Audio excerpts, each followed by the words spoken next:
Bueno, vamos a ver derivación de funciones compuestas implícitas, el concepto de funciones compuestas y el concepto de funciones homogéneas.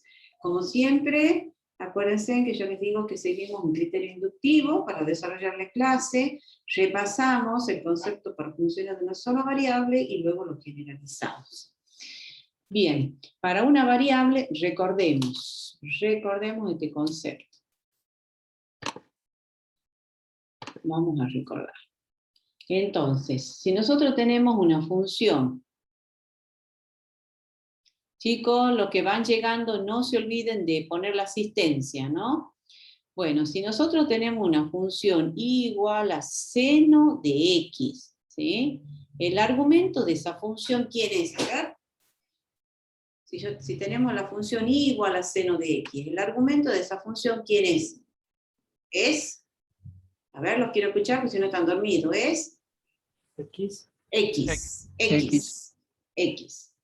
Bueno, entonces, si yo ahora les escribo igual al seno del logaritmo neperiano de X, entonces el argumento de esa función, ¿quién es?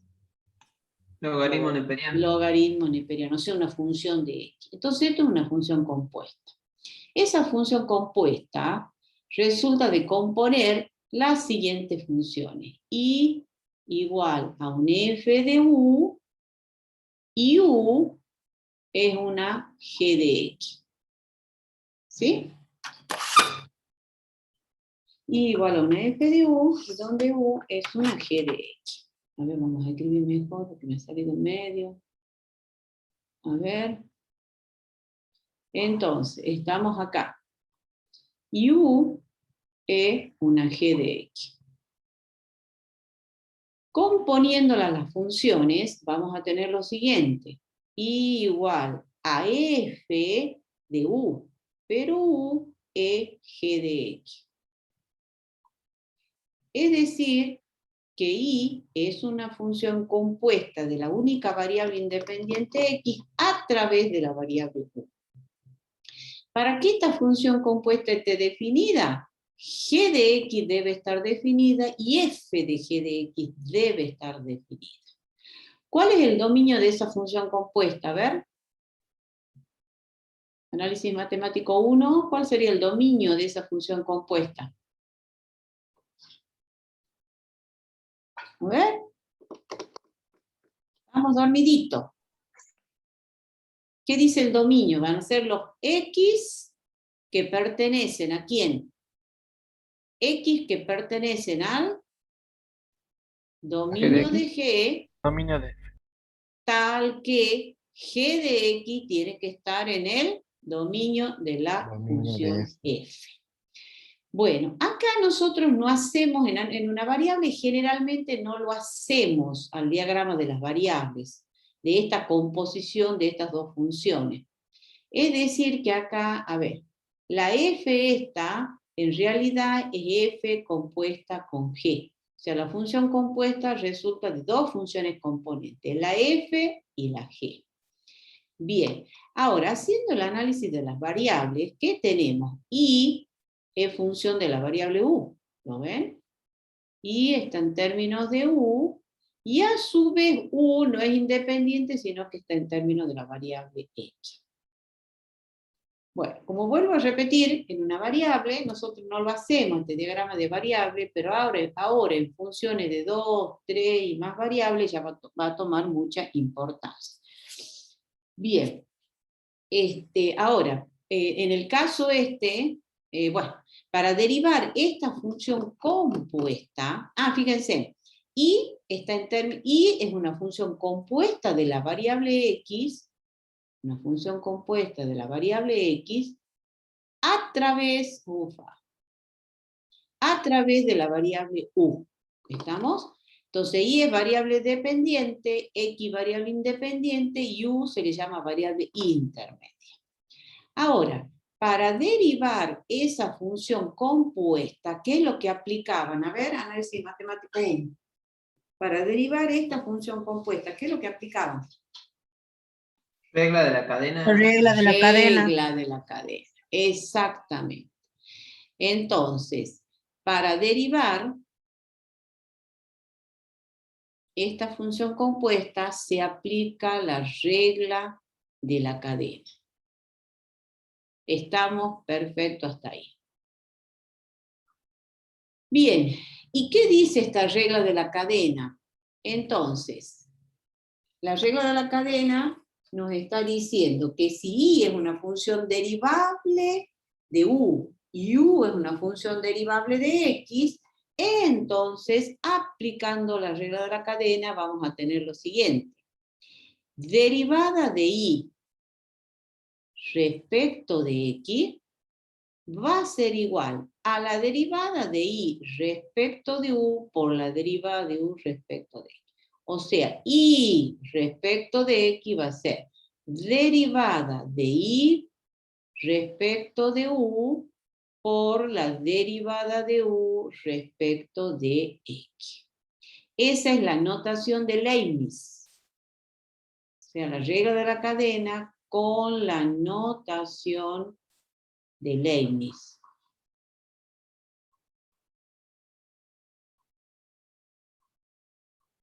¿Sí? Ahora, también tenemos la notación de Lagrange, que seguramente así lo han visto más, como, lo van a ver como más conocido. I' es F' de G de X por G' de X. Y esta es la regla de la cadena usando la notación de Lagrange.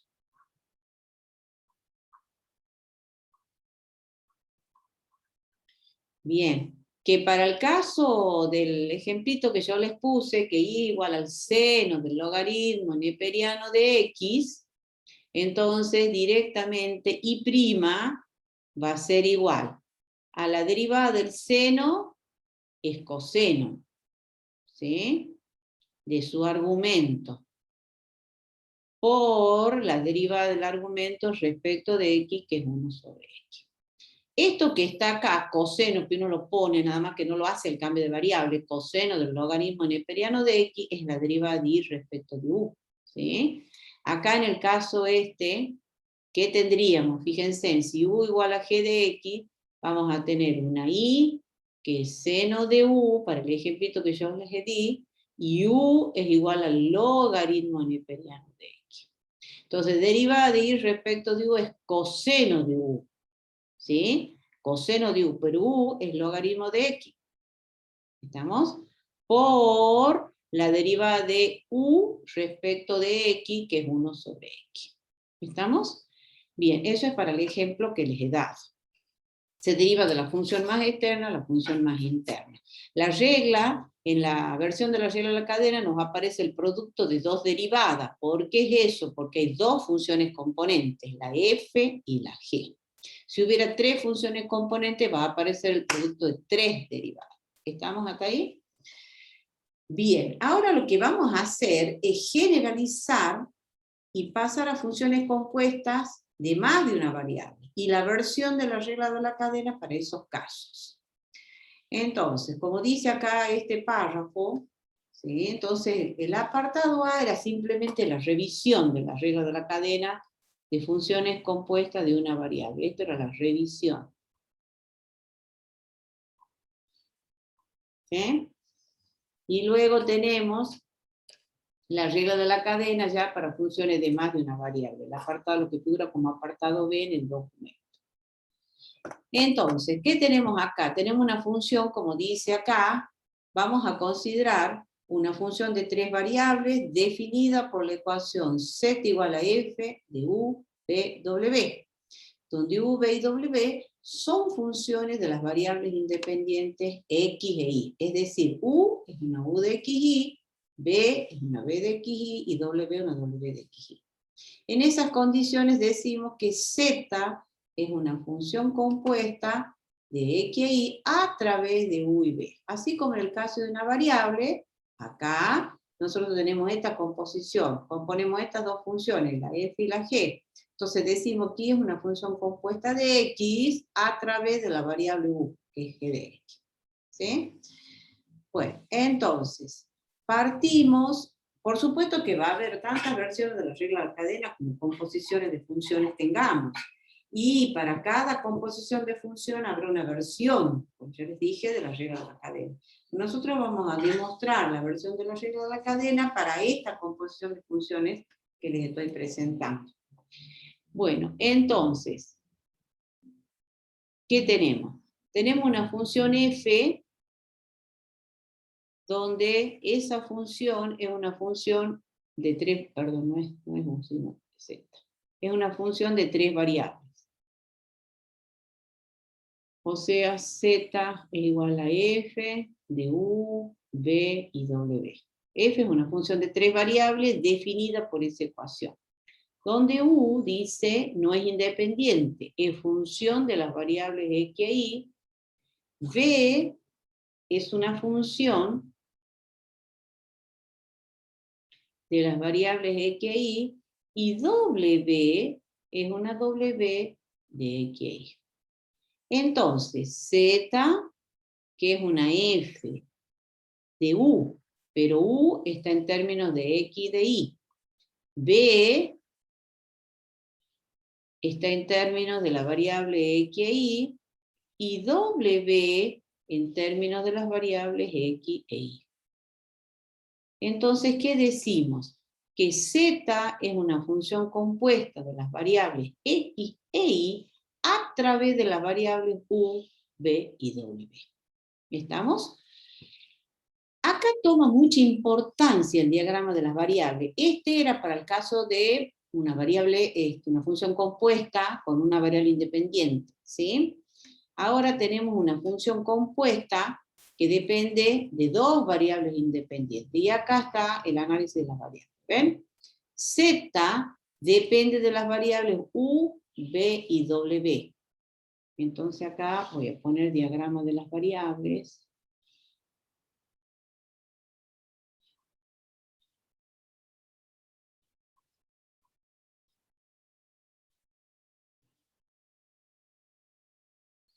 Todo esto está escrito en el documento, ¿no? Yo simplemente les estoy explicando para no estar leyendo, porque no me gusta mucho leer.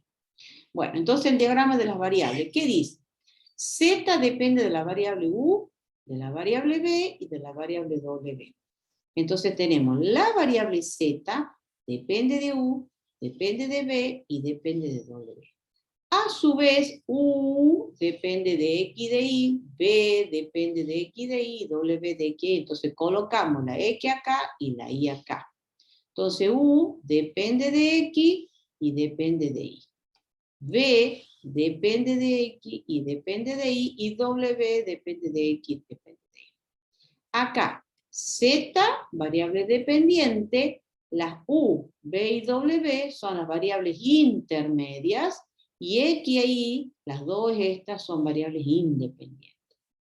Entonces, en definitiva, z es una función compuesta de las variables x y y a través de las variables u, v y w. ¿Estamos? ¿Están todos hasta ahí? ¿Chicos? Sí, profe. Sí, profe. Bien. Ahora, lo que nosotros vamos a hacer es demostrar la versión de la regla de la cadena para esta composición de funciones. Por supuesto que si ustedes van a cualquier libro de cálculo, habrá otras versiones de la regla de la cadena, porque para cada composición que hagamos, y dependiendo del número de funciones componentes, vamos a tener una versión de la regla de la cadena. Bien, entonces vamos acá. Y acá está el teorema, porque es un teorema, regla de la cadena. ¿Qué dice el enunciado? Si a f una función definida por z igual a f de u, v y w, la función de tres variables, con u, una u de x y, v, una v de x y w, una w de x. Supongamos que en P0, x0 y 0, existen las derivadas parciales, u respecto de x y u respecto de y. De la función b van a existir las dos derivadas parciales, b de x y b de y, y de la w, w de x y w. Y que la función f admite derivadas, admite en el entorno del punto 0, b0, w0, este punto es el correspondiente de este punto a través de la función u, v y w. ¿Ven? Entonces, esta función f admite las derivadas parciales FU, F respecto de B y F respecto de B, continuas en el entorno de este punto. Entonces se va a cumplir esta regla. Acá está. Esta forma. Z respecto de X va a ser F respecto de U por U respecto de X. Este F de U es lo mismo que pongamos derivada de Z respecto de U, ¿no? Más F respecto de B por la derivada de B respecto de X y más F respecto de W por la derivada de W respecto de X. Es decir, vengo acá al diagrama de las variables. Queremos llegar a la variable X. Entonces agotamos todos los caminos que nos llevan de Z a X. ¿Cuáles son los caminos? Z de U o F de U, como dice ahí la fórmula, por U respecto de X. Ese es un camino. Vuelvo al comienzo. Más, y ahí va un más. Z de B por B respecto de X. Ahí va el segundo camino. Más, vuelvo al comienzo.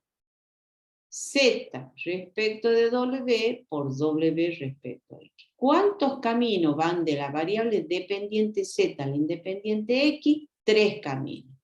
Entonces la fórmula va a tener 3 términos. ¿Ven? 1, 2 y 3. El primero, Z de U por U de X, es el primer camino. ¿Sí?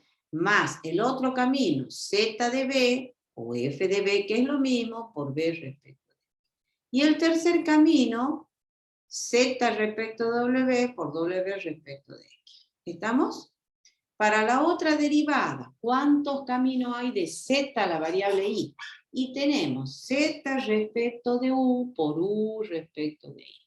Más Z de B por B de I más Z de W por W de I. Ahí hay 3 caminos. Entonces la fórmula va a tener 3 términos. ¿Ven? Z de U por U de I. Ese es el primer camino. Más va el otro camino. Z de B por B de I. Y el tercer camino es Z respecto de W por W respecto de I. Bien. Como siempre, siempre se les pide que digan cuáles son las hipótesis, escriban cuáles son las hipótesis y la tesis. ¿Cuáles serían las hipótesis? Que en P0, X0 y 0 existen todas las derivadas parciales, las que están escritas acá. Y en el entorno del punto FU, F de B y F de W son continuos. ¿Sí? Bien, son derivadas parciales continuas. Entonces, ahí van las 2 fórmulas, que es la tesis del teorema. Nosotros yo les voy a explicar la fórmula 1, paso a paso. ¿Estamos? Bueno, vamos con la fórmula 1. Entonces, para la fórmula 1 tenemos lo siguiente. Tenemos, a ver, acuérdense, siempre les voy a pedir yo que enuncie cuáles son las hipótesis, la tesis y va la demostración. ¿Sí? Les voy a explicar la demostración de la 1. Está todo, tanto lo de la 1 como lo de la 2. ¿Sí? Entonces, tenemos F, que es la función compuesta, es una Z igual a F de U, B, W. Donde U, dice, es una función de las variables X e Y, B es una función de las variables X e Y, y W es una W de X e Y. Es decir que Z es una F de U, pero U está en términos de X e Y. B está en términos de X e Y, y W en términos de X e Y. O sea, estamos en presencia de una función compuesta de las variables X e Y a través de las variables U, B y W. ¿Estamos todos hasta ahí? ¿Cuál es la función compuesta? ¿Cuántas variables finales hay? 2. X e Y, variables finales. ¿Y cuántas variables intermedias? 3. U, B y W. Y la variable dependiente es Z. como hay dos variables independientes, podemos calcular dos derivadas parciales de primer orden de la función z. ¿Estamos? El diagrama de la variable es este, o el que está en la teoría, que es el mismo. ¿Sí? Bueno, este es el diagrama de la variable. Bien, ¿qué es lo que vamos a hacer? Accedió. Bien, llegó otra compañerita. Entonces, empezamos los razonamientos. Vamos a decir, por definición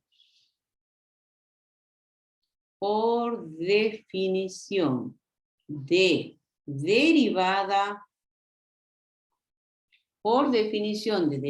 parcial, a ver, connotación del incremento parcial respecto de x. ¿Qué dice la derivada parcial? A ver, derivada de z respecto de x evaluada en el punto P0 va a ser igual a ver, díganme, ¿a qué va a ser igual esto?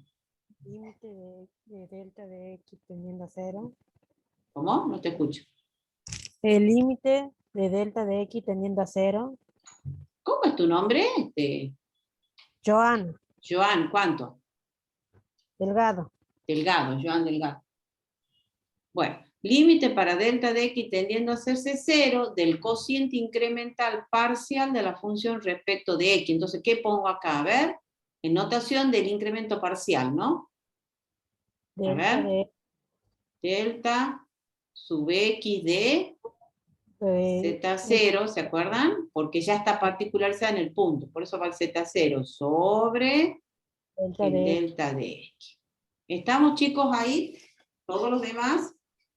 Joana, ¿es la primera vez que estás cursando análisis 2 o ya has cursado en otro momento?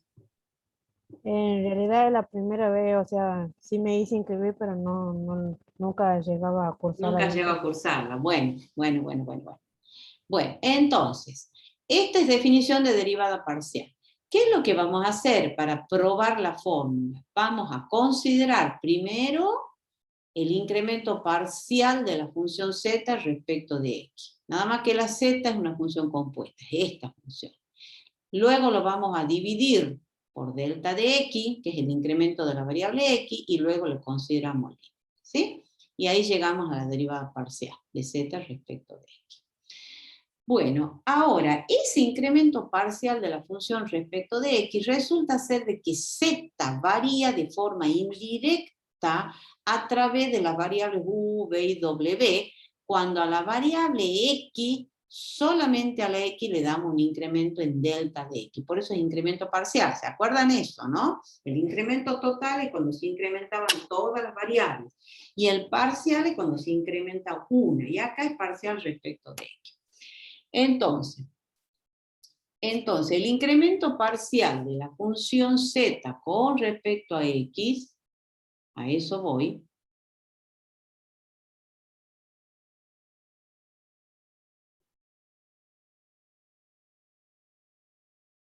el incremento parcial de la función z con respecto a x va a ser delta sub x, vamos a escribir con otro colorcito. La particularidad acá es parcial respecto de x, es una función de dos variables independientes, pero únicamente tiene que aparecer incrementada x, ¿estamos? Entonces ese incremento parcial, vengo acá, esta es la expresión de la función, va a ser f de u x, ahí lo incremento, x0 más delta de x y 0. El otro argumento, b, ahí va el incremento, x0 más delta de x y sub 0, y en el otro argumento, el w, se incrementa x, nada más. x0, que viene Juan Robles. No se olviden de poner la asistencia, chicos. No se olviden que se viene el parcial y vamos a tener en cuenta todo, ¿no? Y 0 menos f de el valor que toma la función en el punto sin incrementar, que es el x0 y 0, acá. Esto, entonces acá va a quedar u de x0 y 0, coma, b x0 y 0 y w de x0 y 0. Eso es el incremento parcial de la función z respecto a x. ¿Estamos? Es una función compuesta y está definida de esta forma. Por eso el incremento parcial es esto. Muy bien. Ahora, considerando los incrementos parciales de las funciones u, v y w, ahí viene el otro razonamiento. Entonces, considerando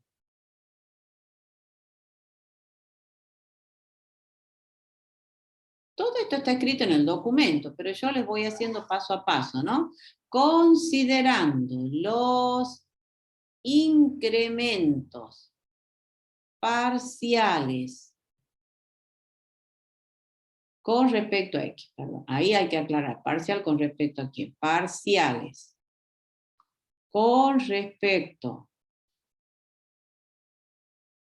a x de las funciones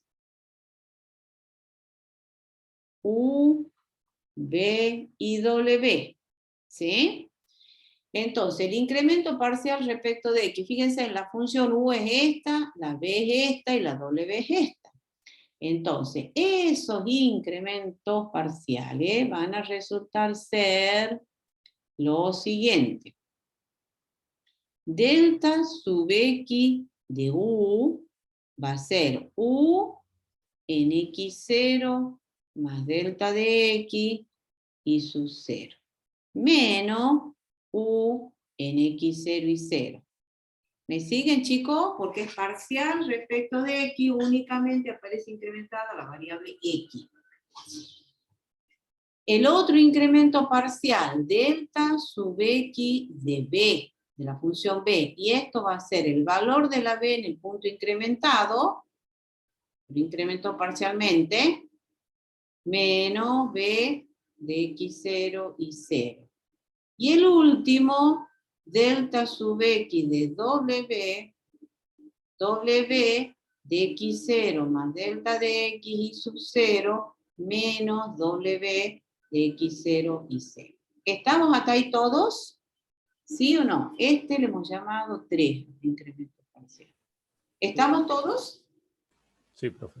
Bien. Sí, ¿Qué es lo que voy a hacer ahora? En cada uno, con cada una de estas igualdades, lo que voy a hacer es despejar este término de acá, este de acá y este de acá. A su vez, el valor que toma la función u en el punto x0 y 0, u en x0 y 0 es u sub 0. V en x0 y 0 es v sub 0 y w en x0 y 0 es w0. Entonces esto que está acá, fíjense, este que está acá es u sub 0. Este que está acá es v sub 0. Ya cortando los pasos, voy a hacer 2 en 1, ¿no? Con respecto al documento. Y w0. ¿Se entiende lo que estoy haciendo? Escribiendo lo más sintético. Entonces esto es W0. Entonces, volviendo acá, de la primera igualdad,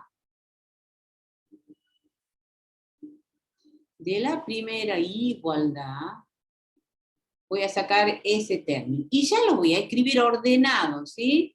Entonces, u en x0 más delta de x y sub 0 va a ser igual a u sub 0, que va a estar en el primer miembro, más delta sub x de u.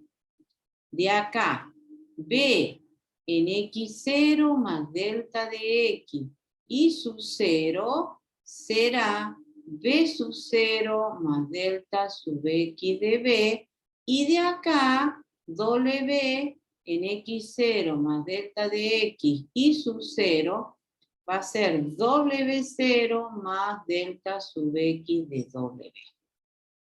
Bien, ahora viene Benjamín Aguirre. O sea, a esta igualdad le llamamos 3, a esta le llamamos 4 y a esta le llamamos 5. Así figura en el documento. A ver. Lo estoy haciendo todo exactamente. Ah, no, 4, 5 y 6. Me he comido uno. ¿Cuál es el 3? Ah, sí. No, este no es 3, 4. Este es 4, 5 y 6. Entonces esta es 4, 5 y 6. ¿Estamos, chicos, todos? Sí. Sí, profe. Bien. Nada de dormirse. Bien. ¿Qué hago ahora con estos términos? Vengo a 3, al incremento total al incremento parcial de la función compuesta, y reemplazamos, ¿lo ven? Reemplazo este argumento por su igual, que es esto. ¿Lo ven? Vamos a reemplazar este otro argumento por su igual, que es esto, y este otro argumento por su igual, que es eso. Por eso es que dice, reemplazando, así dice el documento, reemplazando, ahora voy con otro color, ahí viene el otro razonamiento. Reemplazando 4, 5 y 6 en 3, se tiene. Vuelvo a 3, ¿lo ven? Entonces, ahora, ¿qué vamos a hacer? Delta sub X, vamos a poner un color más oscuro de los amarillos, a ver si hay, no hay un más oscuro, no, bueno, vamos a ver este. Entonces, delta sub X de Z0 va a ser igual a f de, ¿me siguen lo que estoy haciendo? Reemplazo este argumento por su igual, que es esto. Sí. Va a ser f de u sub 0 más delta sub x de u. El otro argumento es esto, b sub 0 más delta sub x de b, y el otro argumento es w0 más delta sub x de w. Menos, hemos dicho que u sub 0, esto es b sub 0 y esto es w0. Entonces, menos f de u sub 0, b sub 0 y w0. ¿Estamos todos hasta ahí? Sí, profe. Bien. Ahora yo les pregunto a todos, con respecto, mírenlo, con respecto a las variables u, b y w. ¿Sí? Este segundo miembro, ahora, con respecto a las variables u, b y w, es un incremento. Ahora, ¿qué incremento es? ¿Parcial o total respecto a las variables u, b y w? A ver. Total. Es total. ¿Por qué? Perfecto. ¿Por qué? Porque las tres variables, ¿lo ven? Es esto más este incremento. Es este valor más este incremento, este valor más este incremento. O sea, el valor que toma la función en este punto, menos el valor que toma la función en el punto sin incrementar. Entonces, todo el segundo miembro es el incremento total de la función de tres variables, la función u, b y w. ¿Estamos hasta ahí? Ahora, por hipótesis, ¿qué es lo que teníamos?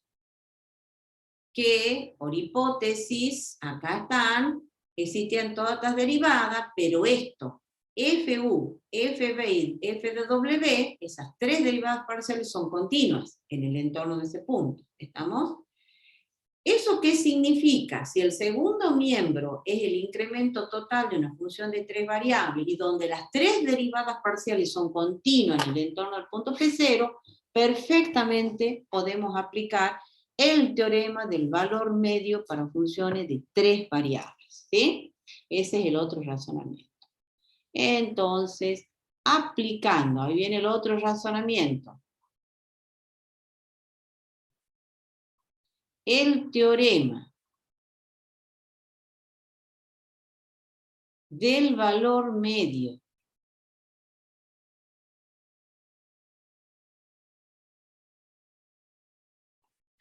para funciones de 3 variables, aplicando el teorema del valor medio. ¿Me siguen, chicos, todos? Sí. Sí. Bien. Todos los razonamientos van encadenados, ¿no? Aplicando el teorema del valor medio para funciones de 3 variables. ¿Y por qué lo puedo aplicar al teorema del valor medio? Porque esta f admite las 3 derivadas parciales continuas, la fu, la fb y la fw. Y esto es el incremento total de esa función de 3 variables. Entonces, por ello aplico el teorema del valor medio. A ver, y ahora recordemos un poquitito. ¿Se acuerdan que yo les decía que el teorema del valor medio tiene muchas aplicaciones en las demostraciones de los teoremas, de algunos de los teoremas que vamos a ver del cálculo diferencial, y uno es este, ¿sí? Si nosotros partíamos de la función de 3 variables, u igual a f de x y z, el teorema del valor medio decía que el incremento total lo podíamos expresar como la suma del incremento respecto de x por la derivada parcial de f respecto de x, en un punto que le hemos llamado psi1, eta1 y gamma1, más el incremento de la otra variable, que era delta de i, por f respecto de i, en un punto psi sub 2, eta2, gamma 2. Y el tercer término era el incremento de la tercera variable por f respecto de z, en el punto psi sub 3, eta 3, gamma 3. Donde las abscisas de los puntos se encontraban entre las abscisas del punto P0 y el punto incrementado. Las ordenadas de los puntos entre la ordenada del P0 y el punto que está incrementado. Y las cotas de los puntos entre las cotas de los puntos, entre la cota del punto sin incrementar y el punto incrementado.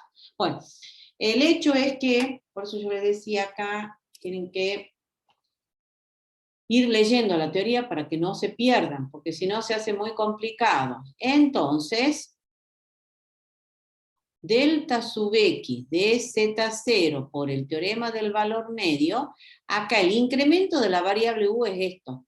Entonces acá va a ir delta sub x de u por f respecto de u en un punto que ahora le llama el libro alfa 1, beta 1, gamma 1, más el otro incremento de la otra variable, que es esto, delta sub x de b por f respecto de b en un punto alfa 2, beta 2, gamma 2, más el delta sub x de w, que es el otro incremento por su la derivada parcial respecto de esa variable, en el tercer punto, alfa 3, beta 3 y gamma 3. Donde son 3 puntos, ¿lo ven? Son las derivadas parciales evaluadas. Este es el primer punto, este es el otro punto y este es el tercer punto. Las abscisas de esos 3 puntos van a estar, las alfa sub i van a estar comprendidas entre la abscisa del punto sin incrementar, que es esto, un 0, y la abscisa del punto cuando está incrementado, este.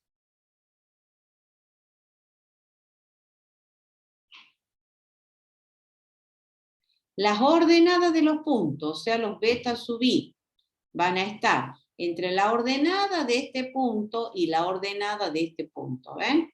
Entonces esta va a variar entre este valor y este valor.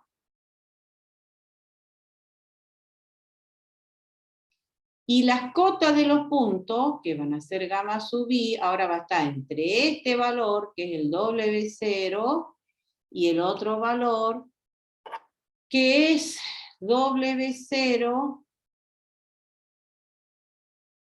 delta sub x de W. Con i, 1, 2 y 3. ¿Estamos hasta ahí, chicos? Por el teorema del valor medio para funciones de 3 variables. ¿Sí? Lo siento dormido ya. Bueno, ¿qué viene ahora? ¿Qué hemos dicho? No pierdan de vista qué es lo que estamos haciendo. Construyendo. Primero, ¿quién es el incremento parcial de esa función z respecto de x? Y ya lo tenemos, el incremento parcial, que es esto. Luego, sí, el incremento parcial. Luego, es esto, digamos, en realidad, es esto. Luego, ¿qué hemos hecho? Ya está esto. Ahora, ¿qué vamos a hacer? El otro paso, lo vamos a dividir por delta de x. ¿Sí? Y ahí tenemos el cociente incremental parcial. Es el otro procedimiento que sigue. Ahora, dividiendo ambos miembros por... Esperen un ratito que cambie del color. Ahora voy a pasar a ver esto. Entonces, ahora viene el otro razonamiento. Dividiendo ambos miembros. A este le hemos llamado 7, dice acá. Dividiendo ambos miembros de 7, de la igualdad 7, por delta de x diferente de 0, y consideráis, voy a hacer 2 pasos en uno yo, y considerando límites,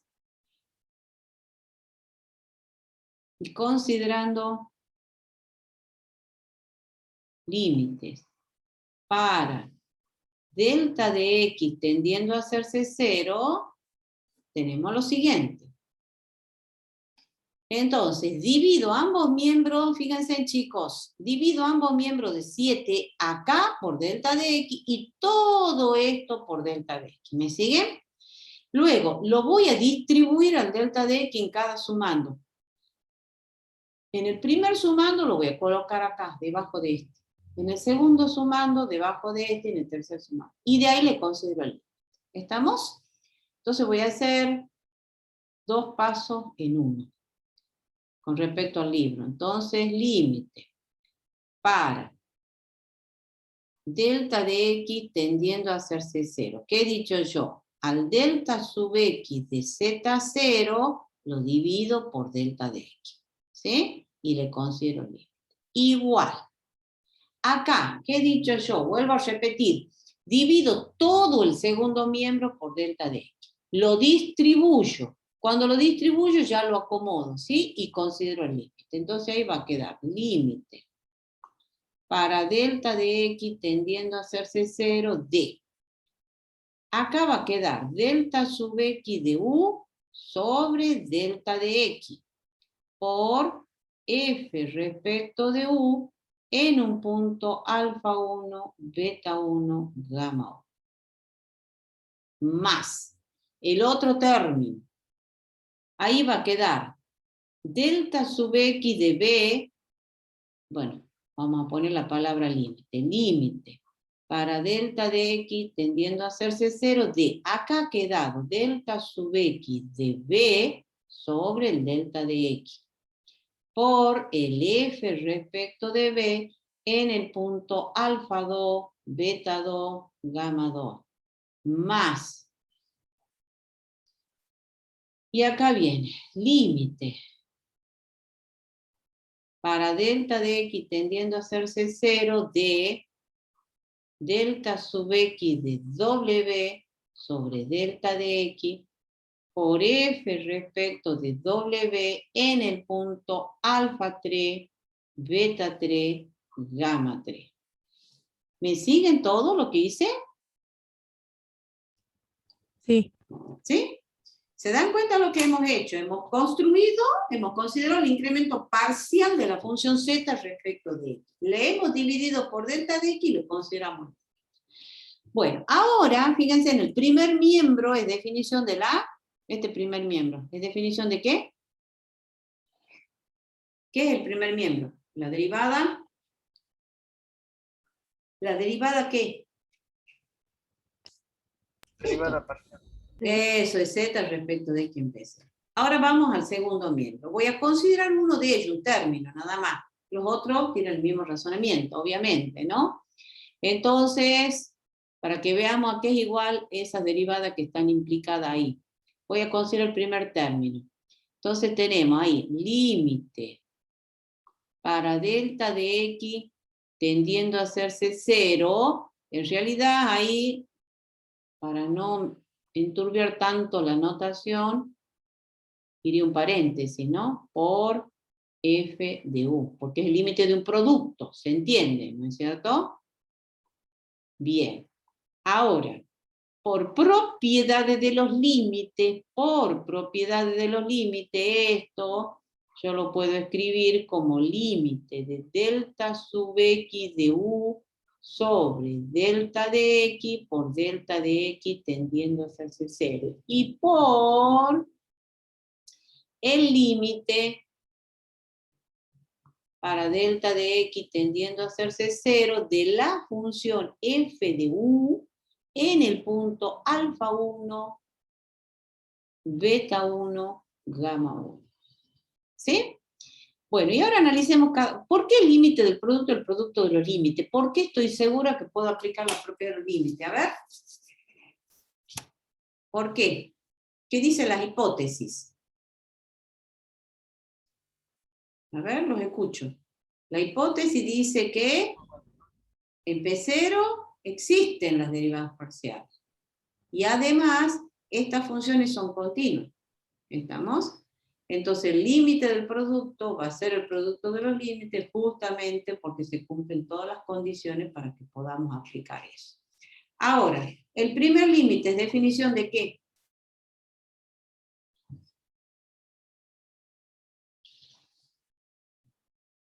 ¿Es definición de qué? Límite del cociente incremental parcial de la función u respecto de ¿qué? ¿Esto es definición de qué? ¿Es la derivada? Derivada parcial. Eso, la derivada de u respecto de x en el P0. Y este otro límite, lo vamos a analizar. Veamos un poquitito. Cuando delta de x tiende a hacerse 0, ¿qué está pasando? Vengo acá.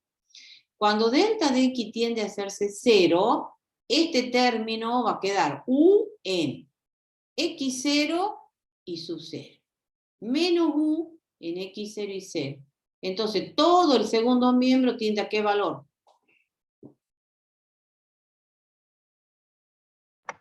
0. 0. ¿Eso qué significa? Que este incremento tiende a hacerse 0. Acá lo mismo. Cuando delta de x tiende a hacerse 0, este menos este va a ser 0. O sea, el delta sub x de b tiende a hacerse 0. Y va a pasar lo mismo acá.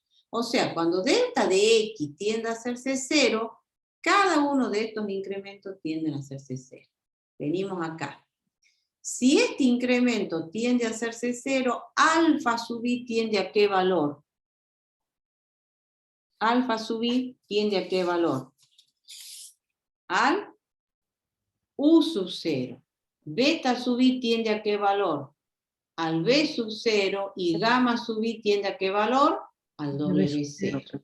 ¿Sí? Es decir, que esta derivada parcial, acomodándola bien, no va a ser otra cosa que la derivada parcial de f respecto de u por la derivada, ya escribiéndola bien, ¿no? Ordenada, en el P0. O sea, esto va a ser en P0 y esta derivada en el correspondiente del P0. Eso va a ser el primer término. El mismo razonamiento se hace con los otros términos. Entonces, en concreto, volviendo a la fórmula esta que le dejo pendiente para ver a qué es igual, digo, el primer miembro, esto, no es otra cosa que la derivada parcial de z respecto de x evaluada en el P0. Igual, este término ya sé que es la derivada de f respecto de u por la derivada de u respecto de x, todo en el P0. Más el otro término será, escribiéndolo ordenadamente, y va a ser lo mismo, derivada de f respecto de b, evaluada en el correspondiente del P0, por derivada de b respecto de x en P0. Y el tercer término, derivada de f respecto de w, por la derivada de w respecto de X en el P0. ¿Estamos? Si bien es cierto, esta se evalúa en P0, esta se evalúa en el correspondiente del P0, o sea, en el U0, B0, W0. Esta en el P0 y así. Y ahí está la forma. Ahí está forma. Ahí está demostrada la forma. Bueno, esto que yo les expliqué acá es lo mismo que está escrito acá, ¿no? Nada más que, para no estar leyendo, ¿ven? Tenemos la función de 3 variables, en definitiva Z es una función compuesta de X y Y a través de U, V y W. Por definición de derivada parcial, escribimos esto. Ahora, el incremento parcial de la función respecto de X es esta expresión, ¿sí? Esta. Ahora, calculamos los incrementos parciales de las funciones U, V y W, que son estos son los incrementos parciales. Despejamos este término, lo llevamos a esta forma o a esta forma ya escrita ordenada. Yo he hecho 2 pasos en uno, ¿ven? A 4, 5 y 6 los reemplazamos acá en 3, ¿sí? Reemplazamos este argumento y este argumento, por su igual. Al hacer eso, pasamos a este incremento total. Esto es el incremento total, el segundo tiempo, respecto a las variables V y W. Aplicando el teorema del valor medio para funciones de 3 variables, resulta ser esto. Se divide por delta de X a 7 ambos miembros, y ya se lo escribe ordenado. Y luego le consideramos el límite, que es esto. Y ahí viene todo el razonamiento que yo voy a decir. Bueno, la fórmula 2 queda para que la vean ustedes. Chicos, está todo demostrado, ¿no? Está todo. Bueno, veamos un poquitito. Nosotros directamente sobre el ejercicio vamos a aplicar la fórmula, ¿sí? Entonces, fíjense, ahora vuelvo a explicar. Z es una función compuesta de X y Y a través de estas variables intermedias. Queremos Z respecto de X. Tenemos que agotar todos los caminos que nos llevan de Z a X. El primer camino es Z de U por U de X. ¿Sí? El primer término de la fórmula. ¿Lo ven? Z de U o F de U por U de X. Más el otro camino. Z de B por B de X y el tercer camino Z de W por W de X. Entonces, la fórmula, ahí están, ¿ven? Va a tener tantos términos como caminos lleven de la variable dependiente a la independiente, ¿sí? Como hay 3 caminos, hay 3 términos. Cada término aparecerá el producto de tantas derivadas como flechas tenga cada camino. Acuérdense que cada término es un camino. Acá, este es el primer camino, Z de U por U de X. ¿Cuántas flechas aparecen ahí? 2. Entonces, en ese término va a aparecer el producto de 2 derivadas. El segundo camino, este, tiene 2 flechas. Aparecerá en la fórmula el producto de 2 derivadas. ¿Ves? Y el tercer camino también tiene 2 flechas. Para el caso de Z con respecto a Y, también tenemos 3 caminos. Z de U por U de Y. Ahí lo tienen. Z de U por U de Y. El otro camino será Z de B, Z respecto de B por B de Y. Y el último camino, Z de W por W de Y. ¿Estamos hasta ahí, chicos? ¿Sí o no? ¿Alguna pregunta de la demostración? Acuérdense que queda la otra fórmula para que lo vean ustedes, ¿no? Se hace lo mismo, nada más que se parte de esta definición de la derivada parcial, ¿no? Bueno, entonces estas son las observaciones que yo les acabo de decir. Va a tener tantos términos como camino vayan de las variables dependiente e independiente, y cada término el producto de tantas derivadas como flechas tenga cada camino. Vamos a un ejemplito. Entonces, y acá vamos a borrar esto. Bueno, esto lo voy a dejar para que lo vean. Sí, esto me voy a borrar. Para los chicos. Vamos a dejar el diagramita de las variables. No. Bueno.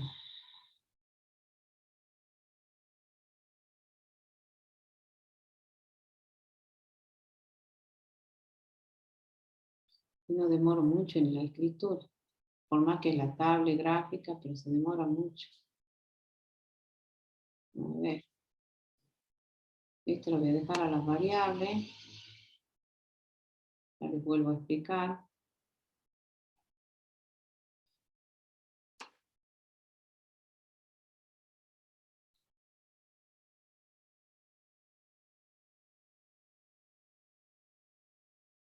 Bien.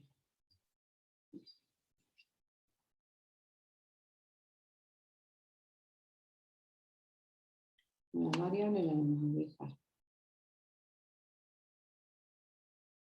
El diagrama de las variables. Lo estoy escribiendo de vuelta. Bueno. Me olvidé de borrar todo esto ayer. Bueno, a ver. Vamos a este. Ya está escrito. Bueno, entonces acá lo primero que tenemos que hacer, chicos, es el análisis de las variables. U depende de la variable X e Y. Bueno, esto lo voy a borrar para explicarle bien.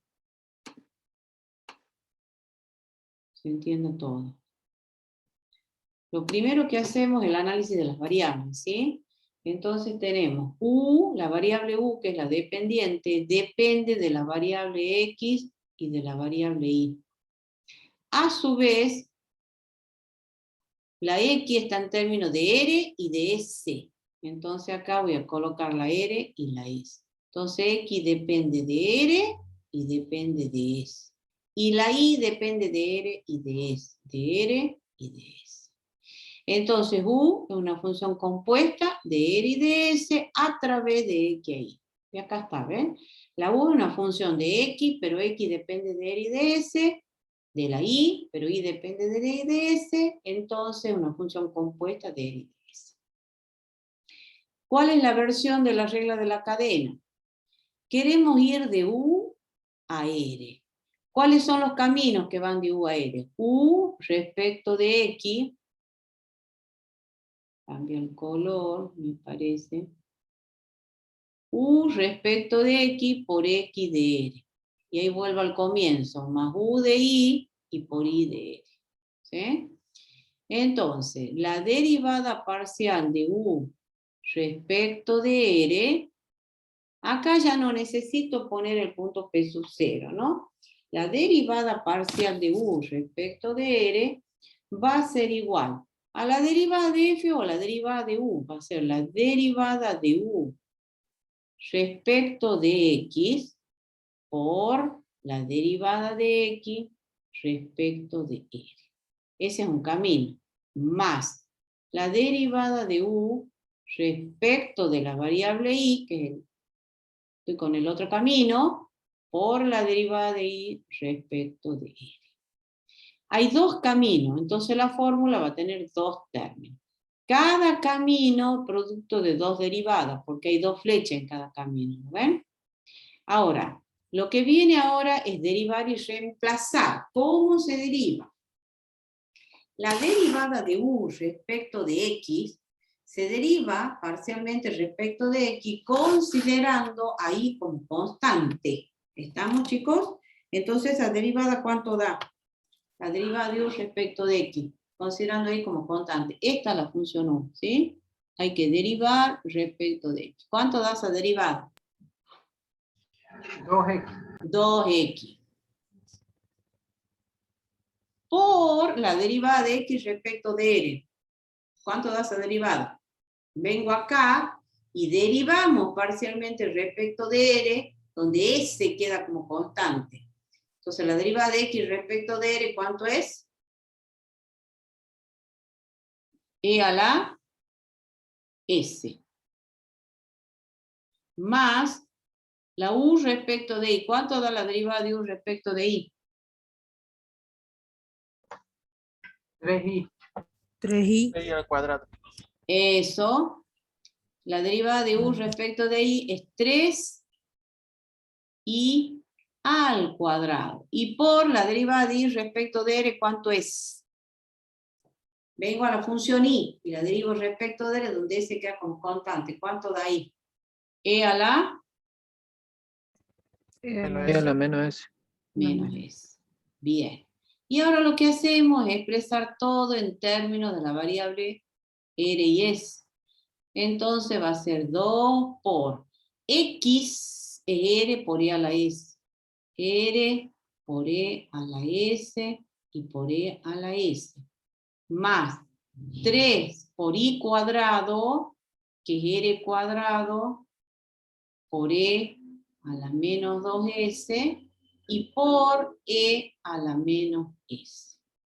Entonces esta derivada en realidad va a quedar 2R por E a la 2S más 3R cuadrado por E a la menos 3S. ¿Sí? ¿Estamos, chicos, hasta ahí todos? Esa es la primera derivada parcial. Es U respecto de R. Bien. Ahora queremos la derivada respecto de la otra variable independiente, la U respecto de S. Entonces, derivada de U respecto de S. Quiero la otra derivada. ¿Cómo va a ser la fórmula? A ver, ¿qué les parece? Ahora queremos U respecto de S. ¿Cuántos caminos van de U a S? U respecto de X por X respecto de S. Más U respecto de Y por Y respecto de S. Hay dos caminos. Entonces, a ver, ¿cómo quedaría la fórmula? Derivada parcial de U respecto de la variable, a ver, U respecto de X. Y por X de S es el primer camino. Entonces U respecto de X por la derivada de X respecto de S. Ese es el primer camino. El otro, derivada de U respecto de Y por Y respecto de S. ¿Sí? Más derivada parcial de U respecto de Y por la derivada de Y respecto de S. Es decir, empiezo a reemplazar U respecto de X. Siempre tenemos que ir a la función U, a esta. Esa es la U. Respecto de X va a dar, como el caso anterior, 2X. ¿Sí? Esa no cambia. Por la que cambia es esta. X respecto de S. X es esto. Al derivar respecto de S, ¿cuánto va a dar esto?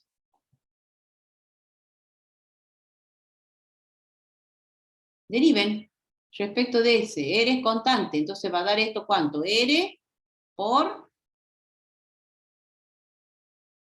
Uy, están dormidos. ¿Cuánto va a dar? R por E a la S. Más la derivada de U respecto de I. ¿Cuánto es la derivada de U respecto de I? 3. 3i cuadrado. Esa es la misma, esa no cambia. Exactamente. 3i cuadrado por la derivada de Y respecto de S. Entonces, Y respecto de S, vengo acá. ¿Cuánto da la derivada de Y respecto de la variable S? Menos R por E a la menos S. ¿Lo ven?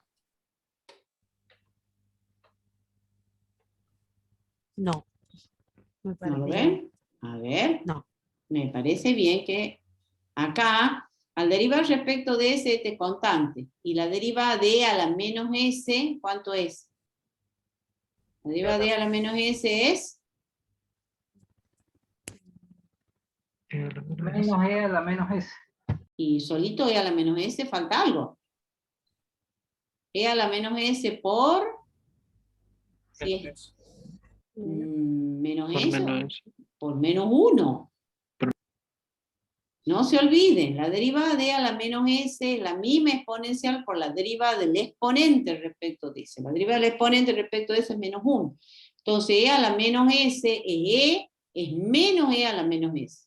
Multiplicado por el R, queda esto. Ya. ¿Sí? Ya. Entonces, ahora la derivada de U respecto de S, hay que poner todo en términos de las variables. 2 por X, que X era R por E a la S, por R, por E a la S, más 3i cuadrado.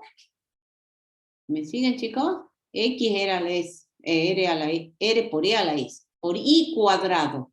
Esto es R cuadrado, 3R cuadrado, por 3R cuadrado por E a la menos 2S, y por, bueno, ya este menos lo podría haber puesto acá. Vamos acortando el tema. Acá ya pongo un menos. Menos. Esto era R por E a la menos S. Bueno, entonces acá va a quedar derivada de U respecto de S, es 2R cuadrado por E a la 2S. Y acá va a quedar menos 3 por R al cubo por E a la menos 3S. ¿Sí? Ahí está. ¿Estamos, chicos? Ahí están las dos derivadas parciales. ¿Estamos? Sí. Sí, profe. Muy bien. Volvemos al documento. Bien. Acá tienen varios ejercicios, chicos, como para que los hagan, ¿no? Vamos a este apartado, donde dice que se ponga la regla de la cadena para esa composición de funciones. Fíjense, esperen un ratito. Ay, Dios. Ahora sí. Entonces, tenemos una Z que dice que está en términos de U, V y W, y U es función de T, V es función de T y W es función de T. O sea, Z es una función compuesta de T a través de la variable U, V y W. Z en función de U, V y W, y U, V y W en función de la única variable T. Entonces acá hay una sola variable independiente, por lo tanto podemos calcular de esta función compuesta una sola derivada que se llama derivada total. ¿Cómo va a ser la fórmula? Derivada de Z respecto de T, fíjense que aparece notación de derivada ordinaria, porque en definitiva Z depende de una sola variable independiente. Entonces, derivada de Z respecto de T, y va a ser lo siguiente. ¿Cuántos caminos llevan de Z a T? A ver, lo quiero escuchar. ¿Cuántos caminos hay de Z a T? 3. 3. Entonces la fórmula tiene que tener ¿cuántos términos? 3. 3. Cada término o cada camino, ¿cuántas flechas tiene? El primer camino, Z de U por U de T. ¿Cuántas flechas tiene? 2. 2. Entonces ese término tiene que aparecer el producto de 2 derivadas. ¿Lo ven? Entonces el primer camino va a ser Z de U por U respecto de T. Y acá está, ¿ven? Derivada parcial de Z respecto de U por la derivada de U respecto de T. Fíjense en las notaciones. Acá, ¿por qué aparece derivada total y acá derivada ordinaria? Porque Z depende de 3 intermedios. Y cada intermedio depende de una sola final. ¿Ven? Ese es el primer camino. El otro camino, tenemos 2 flechas. Y va a ser derivada parcial de Z respecto de B por la derivada de B respecto de B. Acá, ¿ven? Z respecto de B por la derivada de B respecto de B. Nuevamente las notaciones. Esto es derivada parcial y esto es la derivada ordinaria. ¿Ven? Más el tercer camino es Z de W por W respecto de B. Ahí está. Y esa fórmula, esa derivada se le llama derivada total. Acá, este es otro ejemplo donde la variable independiente o la variable X tiene un doble juego. Fíjense, tenemos una Z que es función de la variable X, U y B. Y U es una función de XY y B es una función de X. Entonces Z es una función de el argumento X, que es función de ella misma. El argumento U, acá, depende de 2 variables, X e Y. Y el argumento B depende de 2 variables, X e Y. Entonces, en definitiva, Z es una función compuesta de la variable X e Y a través de la variable intermedia, X, U y B. ¿Estamos? Bueno, acá, fíjense en el X. Ahí está el diagrama de las variables, ¿lo ven? Z depende de X, depende de U y depende de B. ¿Qué más dice el enunciado? La U depende de X e Y. Entonces U depende de X y depende de Y. ¿Qué más dice el enunciado? La B depende de X y depende de Y. Ahí y ahí. Y por supuesto X depende de ella misma. Entonces, y a no tenerle miedo, ahí tiene un doble juego esa variable X. Juega como intermedia y juega como independiente. Bueno, ¿cuántas derivadas podemos calcularle de esta función Z? 2 derivadas de primer orden.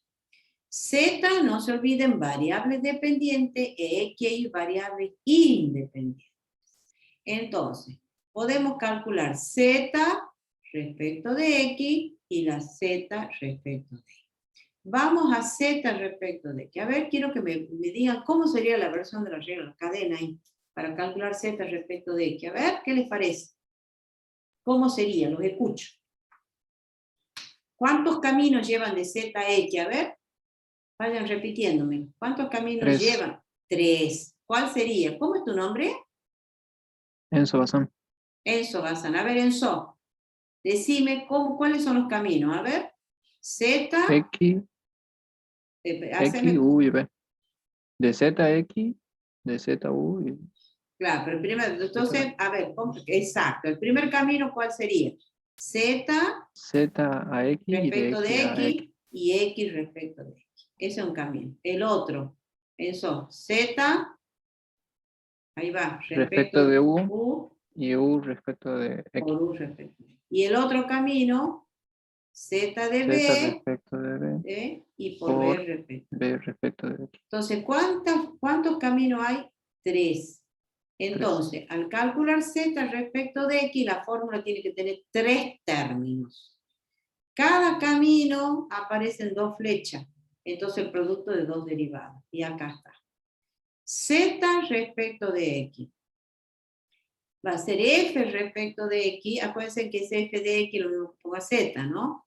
Z respecto de X va a ser Z respecto de X por la derivada de X respecto de X.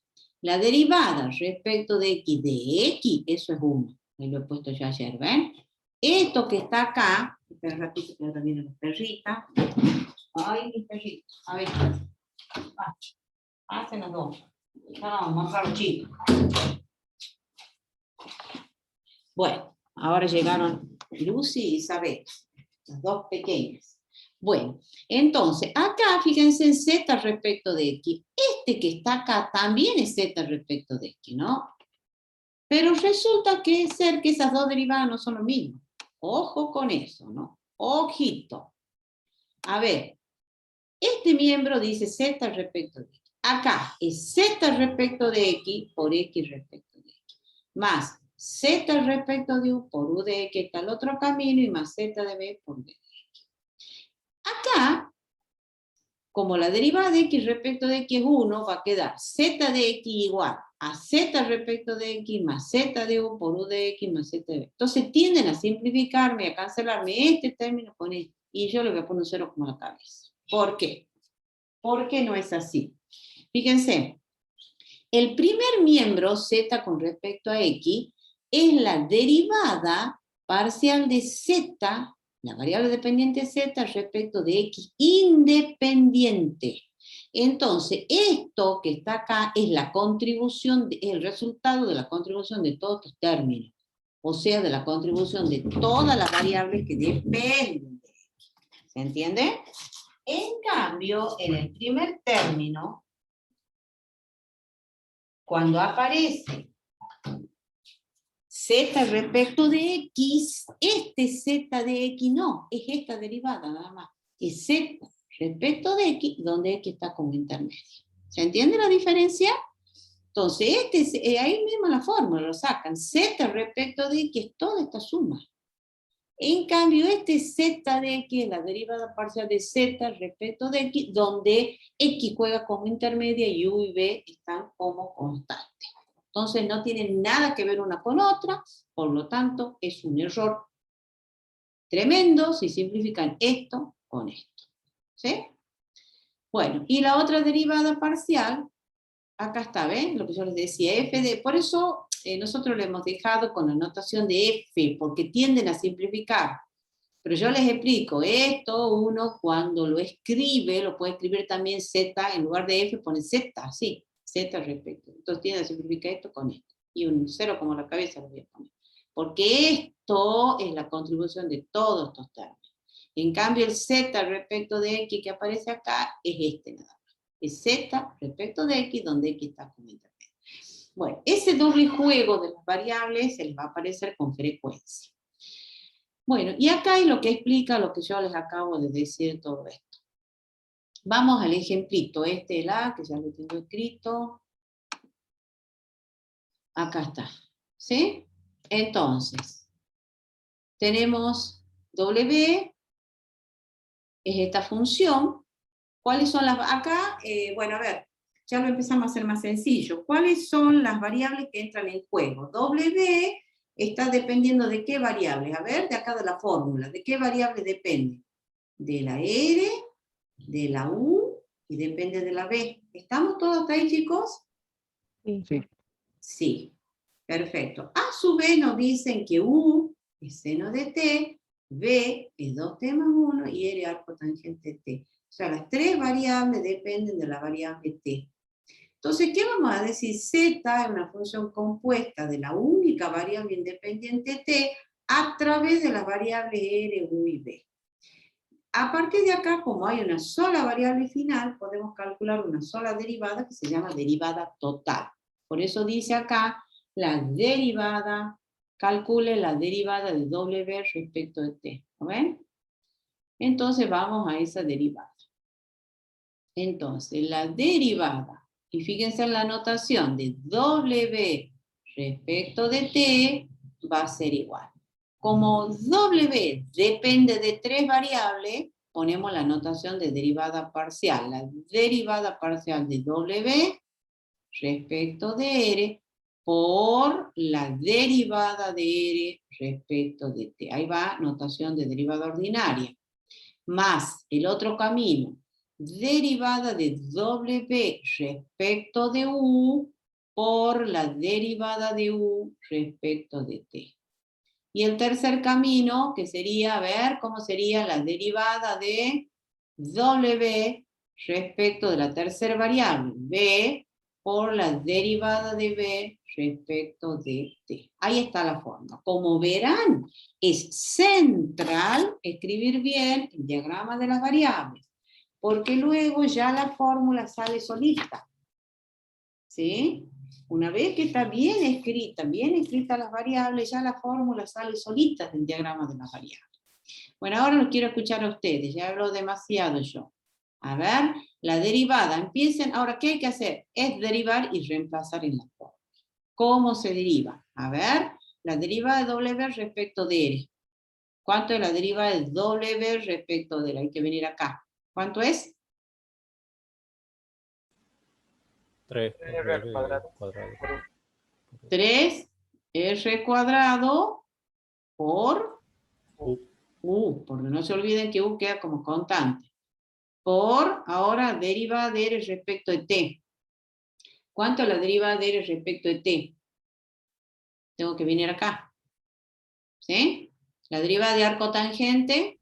1 sobre 1 más T al cuadrado. Exactamente. Y ahí está un camino. Más el otro camino. W respecto de U. Acá. Al derivar respecto de U, ¿quiénes quedan como constantes? Al derivar respecto de esta variable, ¿quiénes quedan como constantes? R y B. y B. Entonces la W respecto de U, ¿cuánto va a dar? A ver. R al cubo. Muy bien. Por U respecto de T. Ahí tenemos que venir acá. U respecto de T es Coseno de T. Coseno de T. Más W respecto de B, ahora al derivar respecto de B, R y U queda como constante. Entonces venimos acá y derivamos respecto de B. ¿Cuánto va a dar? 4B al cubo. Bien. Por Derivada de b respecto de t, que es 2. 2. ¿Sí? Bien. Y ahora siempre escribimos, por ahí no es error, si no lo expresan en las variables finales, ¿no? Pero bueno, es conveniente escribirlo. Reemplazamos todo y llevamos todo en términos de t. 3 por r cuadrado, que es arco tangente de t, y esto lo elevo al cuadrado, por 1, y el u es seno de t, y sobre, puedo ponerlo acá, 1 más t cuadrado, más r cubo es arco tangente de t al cubo por coseno de t y más 4, vamos a borrar esto que está acá, más, ¿qué vendría? 4 por b al cubo, entonces ahí ponemos 2t más 1 al cubo. 4 por 2, 8. Directamente ya lo arreglamos. 4 por 2, 8. ¿Sí? Y ahí está. 3 arco tangente de t al cuadrado, seno de t sobre 1 más t cuadrado, arco tangente de t al cubo, por coseno de t, más 8, 2t más 1. ¿Está bien? Perfecto. Bueno, ¿se entiende, chicos? Ahí terminaría el ejercicio. Ahí termina el ejercicio, claro. Y vamos a este ejemplito, que era lo que yo les decía. Acá lo voy a borrar el diagrama de las variables para que les vuelva a explicar. Entonces, acá, ¿qué tenemos? A ver. Acá está el doble juego de las variables y toda esa historia. Entonces, vamos a poner otro color. ¿Qué vamos a decir? La variable dependiente, que es la z, a ver, díctenme ustedes, z depende de qué variables? De X. De x y de y, ¿sí? Y la variable y, me dicen que y es tangente de x, entonces acá pongo una x. Entonces y depende de x y lo cierro. X depende de ella misma. Ahí está. ¿Sí? La única derivada que podemos calcular también se llama derivada total. Entonces tenemos la derivada de z respecto de x. A ver, ¿cómo sería la fórmula? Díganme ustedes.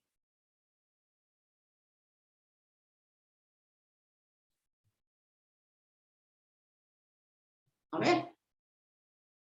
Todos los caminos que llevan a x, ¿cuáles serían? Derivada de z respecto de x.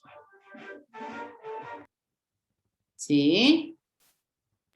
Por derivada de x respecto de x. Sí, más. Ay, mira, le pegué. Más. ¿Qué más? Respecto a z. Respecto de z respecto de y. Respecto de y. Perfecto. Derivada de y con respecto a x. Muy bien. Por la derivada de y con respecto a x. ¿Sí? Esto da 1. Entonces esto va a dar derivada de z respecto de x. La derivada de z respecto de x es 3x cuadrado menos, la derivada respecto de x es 3x cuadrado menos y. Más derivada de z respecto de y, derivada de z respecto de y, ¿cuánto va a dar? Menos X. Menos x. Y por la derivada de y respecto de x, ¿que es cuánto? ¿Cuánto es la derivada de y respecto de x?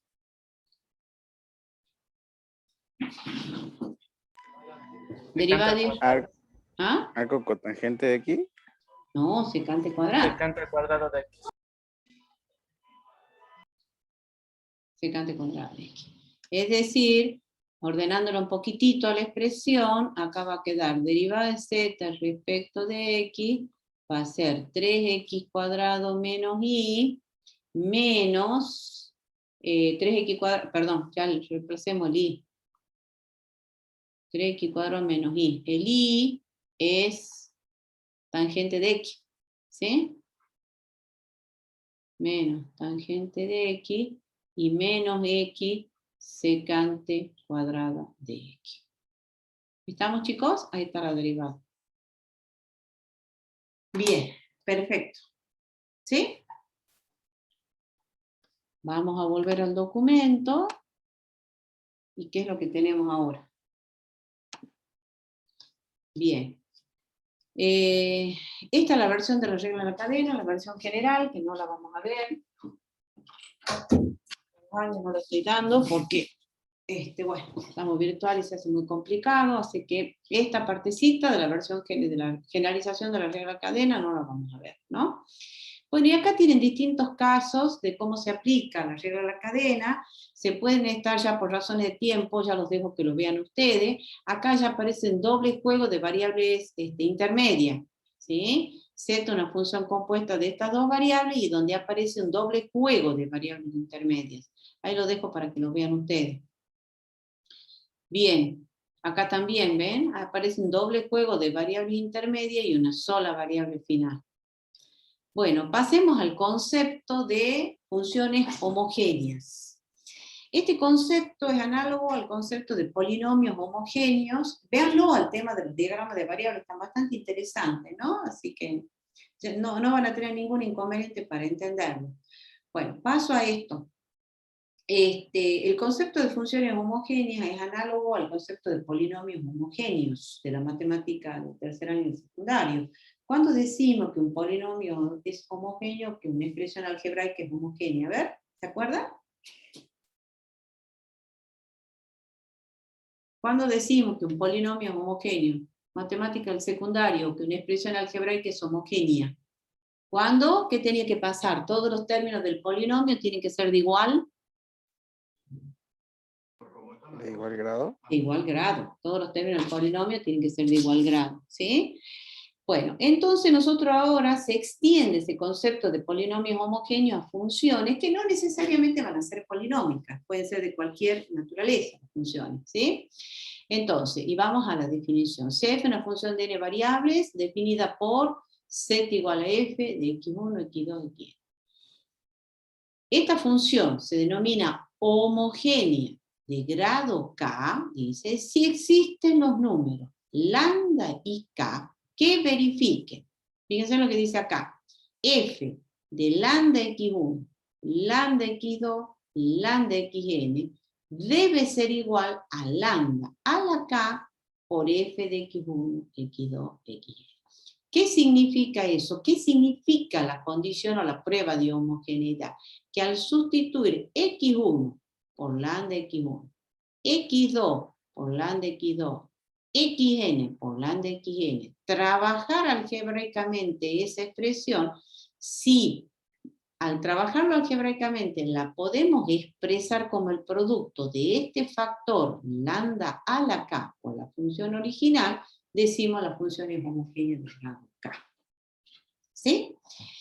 Como yo les decía, esto es un concepto análogo al de polinomio homogéneo. Por ejemplo, si nosotros tenemos la función f de xy igual a x cuadrado más y cuadrado, quiero ver si es homogénea y de qué grado. Entonces decimos, donde dice x, reemplazamos por lambda x, donde dice y, por lambda y. Y trabajamos con la expresión. Al reemplazarlo acá, vamos a tener lambda x al cuadrado más lambda por y al cuadrado. Y esto va a ser lambda cuadrado por x cuadrado más lambda cuadrado por y cuadrado. Trabajamos algebraicamente, seguimos con el trabajo algebraico. Y a esto puedo sacar lambda cuadrado factor común de x cuadrado más y cuadrado. Es decir, que en definitiva, a f de lambda x, f de lambda por x, lambda por y, lo estamos expresando como lambda cuadrado por f de x. ¿Sí? Y esa es la condición de homogeneidad. Entonces ahí decimos que f es homogénea de grado K, donde K vale 2. ¿Sí? Bueno, eso que lo hice con esa función elemental sencillita, que es una función polinómica, se lo puede hacer con cualquier tipo de función, no necesariamente polinómica. Bueno, ahí hay dos ejemplitos de cuándo es homogénea y cuándo no es homogénea. Bueno, de este concepto, o de esta definición, se va a desprender el siguiente teorema, que dice, si la función z igual a f de x1, x2, xn es homogénea de grado K, entonces se va a cumplir que x1 por f de x1, fíjense, o sea, partimos de que la función es homogénea de grado K, entonces se va a cumplir que x1 por f respecto de x1 más x2 por f respecto de x2 más 3 puntos suspensivos, ¿no? Más x sub n por f respecto a x sub n, lo vamos a poder expresar como el producto de K por la función original.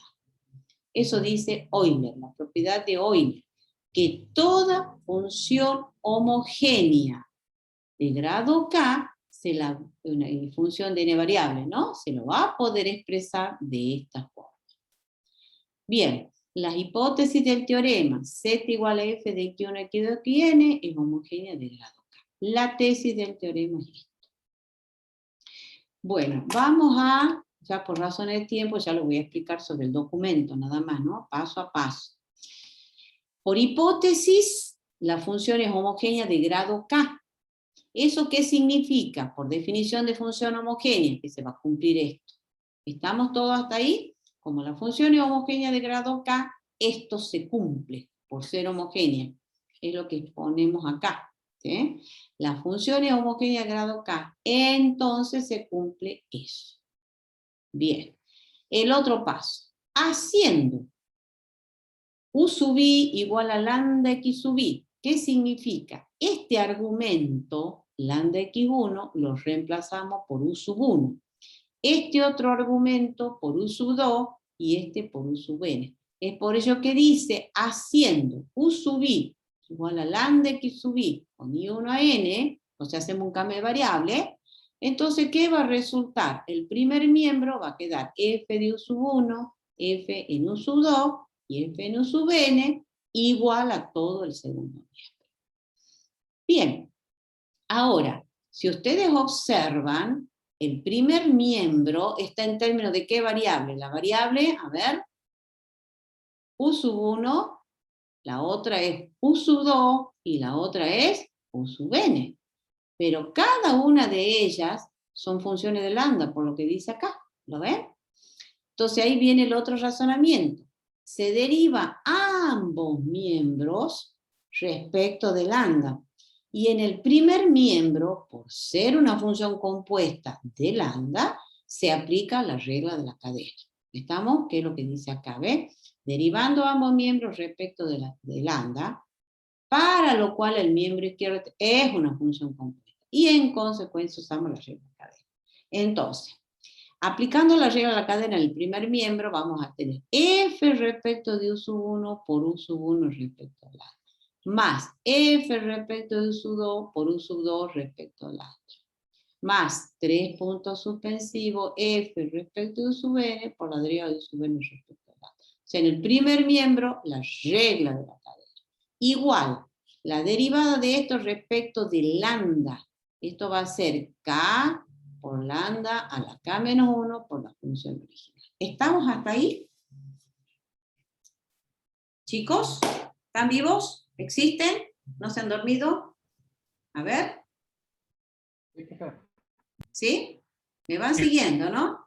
Sí, ya estamos medio jugaditos con las horas. Bueno, ahora, ¿qué viene?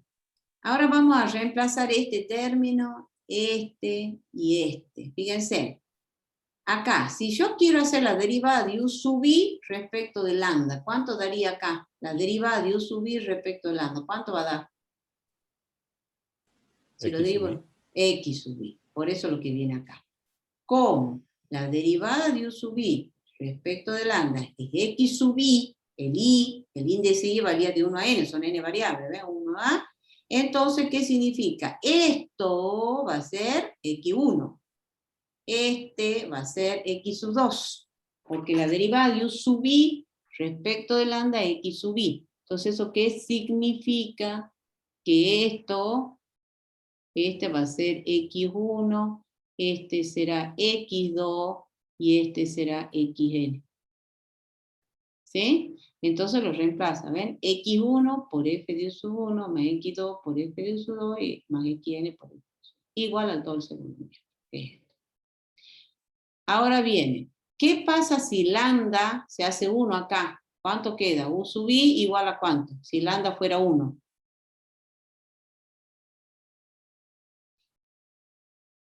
Reemplacen. Si lambda igual a 1, u sub i igual a ¿qué? A X sub i. A X sub i. ¿Lo ven? Si lambda es igual a 1, o haciendo lambda igual a 1, acá u sub i es igual a X sub i. Entonces, ¿qué significa? Que este u sub 1 va a ser X1, este u sub 2 va a ser X2 y este u sub. Entonces ahí queda X1 por F de X1 en todo su argumento, más X2 por F respecto de X2 en todo su argumento, más XN por F de XN. Igual, como lambda vale 1, ¿esto cuánto va a valer? Si lambda vale 1, eso va a valer 1. 1. Y ahí está, acá por esto. Esto es lo que querían demostrar. ¿Sí?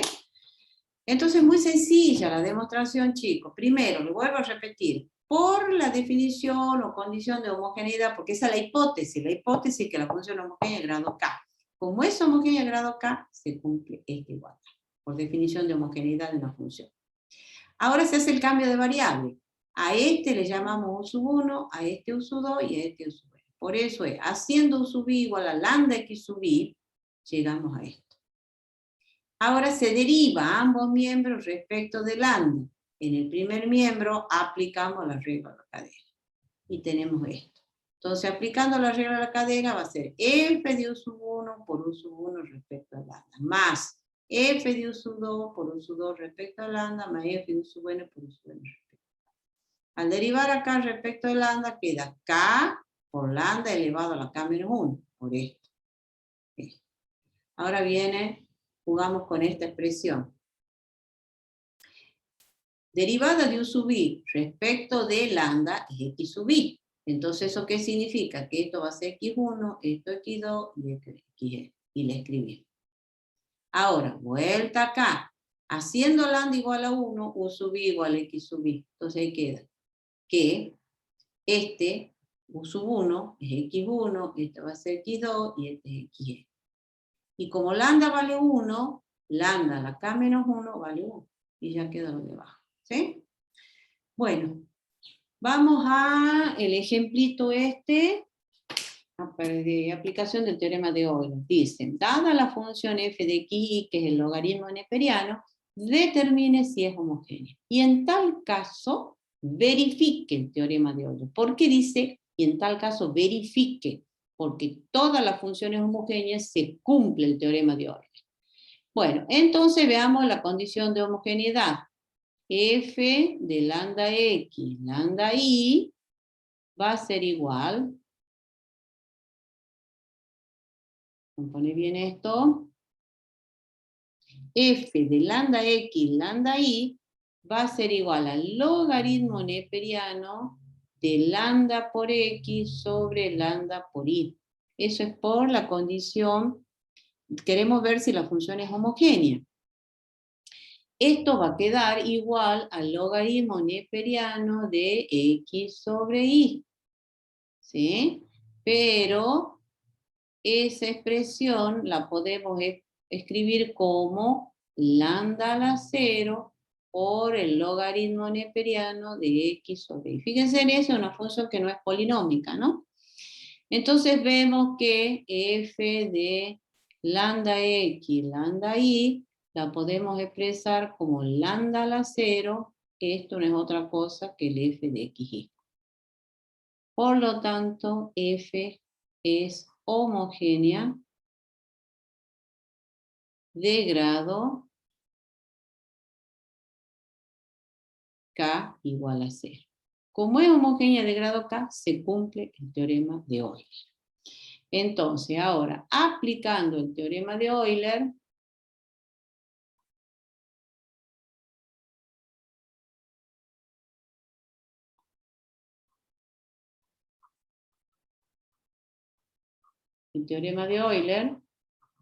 porque el teorema de Euler se cumple sí o sí en todas las funciones son homogéneas.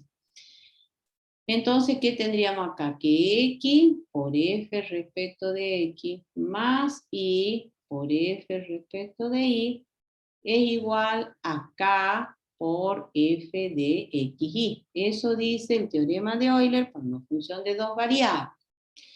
Entonces, empezamos calculando las derivadas parciales.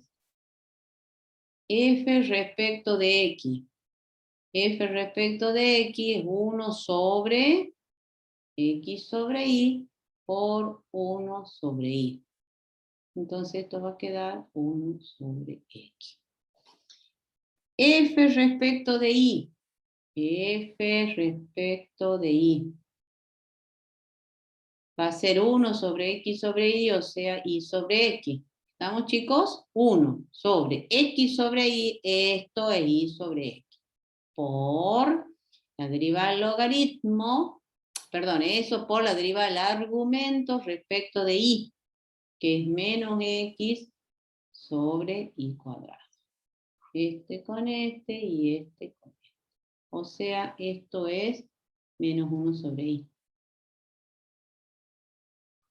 ¿Sí? Entonces voy a la igualdad de esto.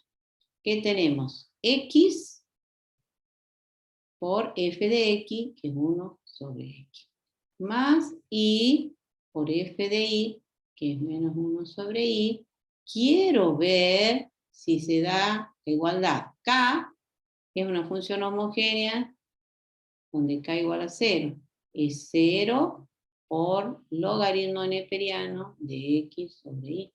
Y veo que sí se cumple. 0 igual a 0. Se cumple. ¿Sí, chicos? Porque esto con esto puedo simplificar, esto con esto y queda 1 menos 1.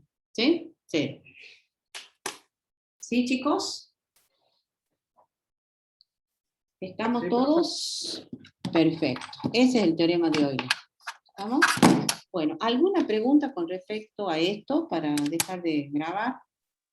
Bueno, puedo dejar de grabar porque si no se hace muy largo el documento. A ver, se hace extremadamente largo. Ah, no, he dejado de compartir.